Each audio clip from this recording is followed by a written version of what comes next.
So Sharier at the signal path gives a great explanation for how one of these older HP frequency counters works. And one of the interesting things is that back then when they designed these machines, they could not create frequency divider counters in digital logic that were quick enough to measure up to the frequencies that they wanted to design this instrument for. This one goes up to 20 gigahertz. So what they do instead is kind of this novel design where they generate a frequency comb, and you can see this comb on the spectrum analyzer here. And they then mix the input signal that's going into this high frequency port at the bottom here with this frequency comb, and then they have logic that will figure out which frequency your input signal is near. And since this frequency comb has known frequencies in it, they can mix the two and look at the difference between the two and calculate the offset against one of these known frequencies. And then they also have some other logic to figure out which element in this comb you're near. So I thought I'd give a quick demo that just actually shows this working. Sharier gives a great explanation of how it works, but I thought it'd be cool to show it actually working so you could see it.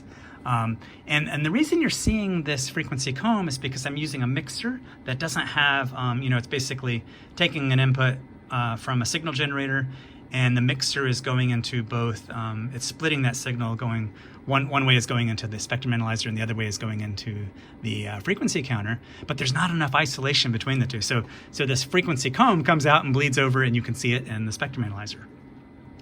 And this is the cool thing I wanted to show you. If I change the frequency that the signal generator is generating, you can actually see that comb moving around as it needs to adjust in order to figure out where to place those peaks so that it can measure the input frequency.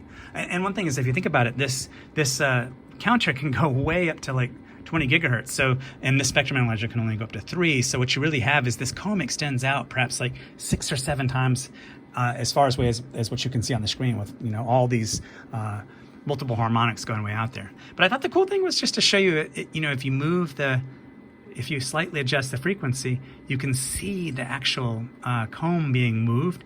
And I think what it's doing is it's kind of like trying to keep those peaks just slightly away from the input signal. So you could never, you could try to move it around and you never do get the signal to line up with one of those comb frequencies. The instrument will move things around to try to keep it evidently a little bit away.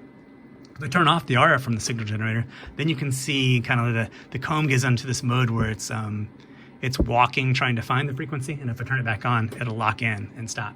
Same thing will happen if I take the signal that I'm generating and reduce its amplitude. If I go down below a certain level, so many dBm down, then it'll start to walk and try to, it's hunting, trying to find it.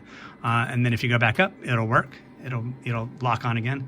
And this also explains why for this high frequency input, there's kind of a minimum frequency at which you can measure things. On the front of the instrument, it says that you need to be above 500 megahertz. So if we go down a frequency down, this frequency down here is, I don't know, it's around 400. Right here is 500. If I put the signal generator right there.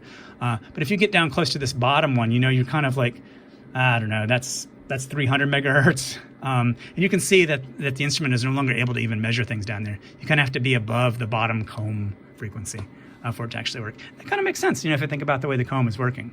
But anyway, I thought this visually being able to see the comb moving around gives a lot more, insight into how this thing actually works. All right, I hope you find this enjoyable, and thanks for watching.